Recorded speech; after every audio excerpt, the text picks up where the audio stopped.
Good morning everyone. So today we will do practice work 1 as we have completed our chapter 6 to 9. As you know that in your annual exam chapter 6, 7, 8, 9 will come. Okay. Today we will do start our revision work, that is our practice work 1. और आज जो हम लोग revision करेंगे वो है MCQ का. ठीक है. These MCQ you have to write in your fair notebook. जैसे हम लोग अभी तक करते आए थे, लास्ट ईयर तक हमने किया था कि सारे MCQs को एक पार्ट में, नेक्स्ट सारे फिलअप्स, नेक्स्ट सारे ट्रू फॉल्स. तो इससे क्या होता है कि इजी हो जाता है आपको भी लर्न करना, है ना. तो हम लोग अब सारे MCQs का रिवीजन करेंगे आज. यहाँ मैं आपको एक वर्बल रिवीजन दूंगी सारे MCQs का. ठीक है. आपको इनको अपनी नोटबुक वाला वर्क मैं आपको सेंड कर दूंगी जो आपको नोटबुक में करना है. ठीक है. उसके बाद आपको इनको लर्न करना है. ठीक है.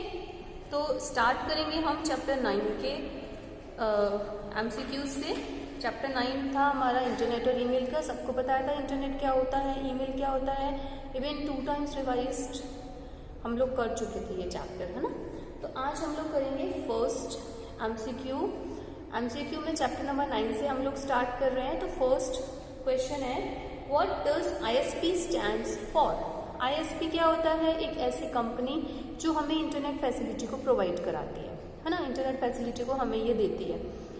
ISP का जो फुल फॉर्म होता है वो होता है इंटरनेट सर्विस प्रोवाइडर.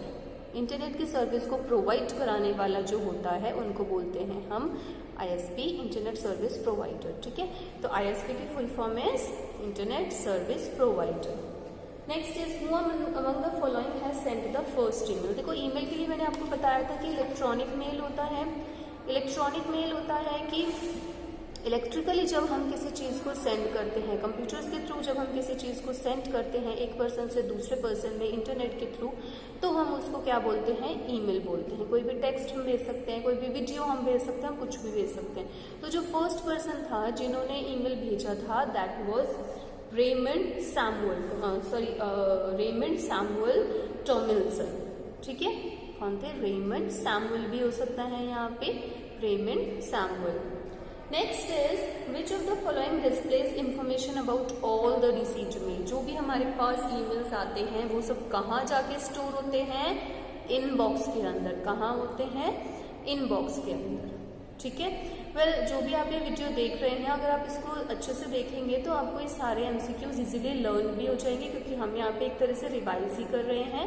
ठीक है. एक बार लर्न करके जब आप इनको वर्क करेंगे तो आई सजेस्ट कि आप पहले क्वेश्चन नोट डाउन कर लें और जो आंसर होगा वो फिर आप खुद से करें और फिर आप इनको मैच कर लें. ठीक है. Work I will send you, मैं आपको वर्क भेजूंगी, बट आप अपने अकॉर्डिंग उसको लर्न करके कर लेना. Next is name the device that connects the computer with the telephone line. कौन सी डिवाइस है जिससे कि हम कंप्यूटर को टेलीफोन लाइन से कनेक्ट करते हैं? देखो पूरे चैप्टर में मैंने आपको ये चीज़ बताई थी कि जब भी हम इंटरनेट फैसिलिटी को यूज़ कर रहे हैं तो हमें वहाँ पे टेलीफोन लाइन से एक कनेक्शन चाहिए कंप्यूटर का, है ना. और वो जो कनेक्शन स्टैब्लिश होता है वो किसके थ्रू होता है? मॉडेम के थ्रू. किसके थ्रू होता है? मॉडेम के थ्रू. ठीक है. तो modem is a device through which we can connect our computer with the telephone line. Next is, अब आते हैं चैप्टर 8 पे.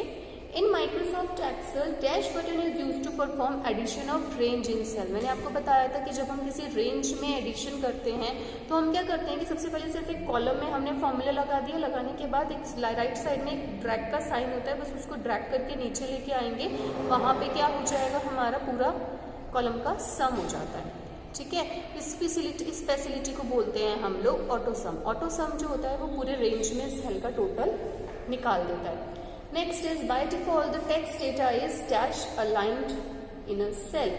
बाय डिफॉल्ट जो टेक्स्ट डेटा होता है वो किस में अलाइंड होता है? कौन सा साइड पे अलाइन होता है? लेफ्ट साइड में. मैंने आपको बताया था नंबर हमेशा राइट में जाता है और टेक्स्ट हमेशा लेफ्ट में ही रहता है. In a worksheet there are dash row. एक वर्कशीट में कितनी रोज होती हैं? 1,48,576. How many rows in a worksheet? 1,48,576. Next is a formula starts with. जब भी हम किसी का फॉर्मूला लगाते हैं तो फॉर्मूला से पहले मैंने आपको एक साइन बताया था, जो साइन लगाना हमारा कंपलसरी होता है। अगर हम ये साइन नहीं लगाएंगे तो हमारा फॉर्मूला वर्क नहीं करेगा। तो वो फॉर्मूला होता है हमारा इक्वल्स टू का। कौन सा फॉर्मूला होता है हमारा? वो इक्वल्स टू का। ठीक है, इक्वल्स टू का साइन लगाना it's a compulsory. Next is come to the chapter 7। The block to add 2 numbers are located under the dash menu. अगर हमें 2 डिजिट्स का सम करना है या सब्ट्रैक्शन करना है या मल्टीप्लिकेशन या डिवीजन, हमको कुछ भी करना है, मैथमेटिकल ऑपरेशन लगाना है, तो ऑपरेशन के लिए जो भी ऑपरेटर होता है वो हम लोग कहाँ से लेंगे? हम लोग लेंगे ऑपरेटर ब्लॉक से। कौन से ब्लॉक से हम लोग लेंगे? ऑपरेटर ब्लॉक से। ठीक है, ऑपरेटर ब्लॉक का कलर हमेशा लाइट ग्रीन होता है। The dash block is use to calculate the product. अब अगर हमें प्रोडक्ट कैलकुलेट करना है तो यहाँ पे आपको 3 ऑप्शन दिए हैं, जिनमें से प्रोडक्ट अगर हमें करना है तो उसके लिए हमारे पास होता है ये वाली साइड, ये होता है मल्टीप्लिकेशन का, ये होता है प्लस का, ये होता है माइनस का। ठीक है, और ये वाला होता है हमारा डिवाइड। तो इस तरह से हम लोग किसी भी ब्लॉक में क्या करते हैं? मल्टीप्लिकेशन कर सकते हैं। Next is the operator block menu has dash colour. कौन सा होता है कलर इसका? Light green. Dash block category is use to create variables in Scratch project. Scratch में अगर हमको वेरिएबल क्रिएट करने हैं तो वेरिएबल क्रिएट करने के लिए हम लोग कौन से ब्लॉक में जाएंगे? हम लोग जाएंगे डेटा ब्लॉक के अंदर। ठीक है, कौन से ब्लॉक में जाएंगे हम लोग?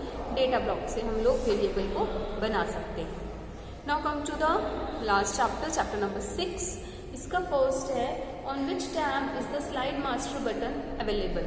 स्लाइड मास्टर बटन जो होता है वो कौन से टैब में होता है? That is in the view tab. Slide master button जिसके थ्रू हमें बहुत सारे पूरा लेआउट मिलता है, that is in the view button.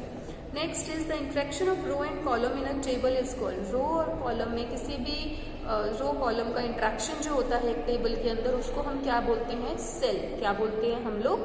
Cell. ठीक है, next is which shortcut key combination is use to open the font dialog box. जो फॉन्ट डायलॉग बॉक्स होता है जिसके थ्रू हम लोग क्या करते हैं? स्टाइल चेंज करते हैं, फॉन्ट साइज चेंज करते हैं फॉन्ट का। अगर हमें उसको ओपन करना है तो उसकी जो शॉर्टकट की होती है हमारे पास वो होती है कंट्रोल शिफ्ट एंड एफ। इन तीनों को हमको एक साथ प्रेस करना है तो हमारा फॉन्ट बॉक्स अपने आप ओपन हो जाएगा। Next is the dash tab appears when you insert a table in a presentation. अगर हम टेबल्स को इंसर्ट करते हैं प्रेजेंटेशन में तो ऊपर एक कौन सा अलग से बटन बन जाता है? टैब बन जाता है, that is table tools. Table tool से हम लोग टेबल के अंदर फॉर्मेटिंग कर सकते हैं। ठीक है, तो ये था हमारा प्रैक्टिस वर्क 1 MCQs का। You have to do it in your fair notebook and also you have to learn it. Work I will provide you, I will send you. ठीक है, तो you have to do in your notebook. Thank you and have a nice day.